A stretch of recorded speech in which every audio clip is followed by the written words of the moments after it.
అందరికీ నమస్కారం.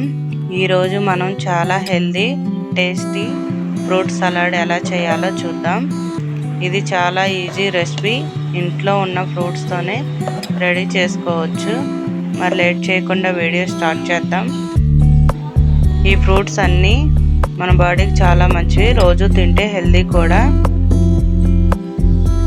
పిల్లలైతే ఇష్టంగా, ఇప్పుడైతే వేసవి వచ్చేసింది, బాడీ వేడవకుండా చల్లగా ఉండాలంటే ఫ్రూట్ సలాడ్ అప్పుడప్పుడు చేసి పెడుతూ ఉంటే వాళ్ళు ఇష్టంగా తింటారు.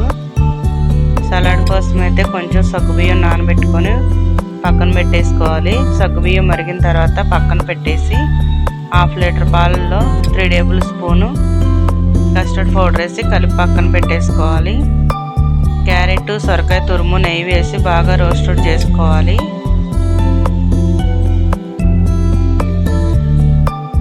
ఇప్పుడు కొంచెం నెయ్యి వేసి జీడిపప్పు, బాదం పప్పు అయితే చిన్నగా కట్ చేశాను.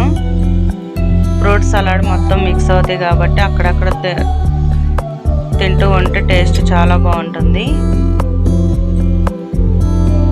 ఇంకా 1/2 లీటర్ పాలలో టేస్ట్కి సరిపడా పంచదార అయితే వేసి పాలైతే మరిగించుకోవాలి. కస్టర్డ్ పౌడర్ని అయితే వేసుకున్న పాలని మిక్సీ పట్టేసుకొని 1/2 లీటర్ పాలలో అయితే కలిపేయాలి. కొంచెం పాలు వేసుకుంటూ మిక్సీ పట్టుకోవాలి. ఇప్పుడైతే కట్ చేసుకున్న ఫ్రూట్స్ మొత్తాన్ని అయితే వేసుకొని కలిపి ఒక 1/2 అవర్ అయితే ఫ్రిడ్జ్లో పెట్టుకుంటే సరిపోతుంది. ఎంతో టేస్టీగా ఉంది ఫ్రూట్స్.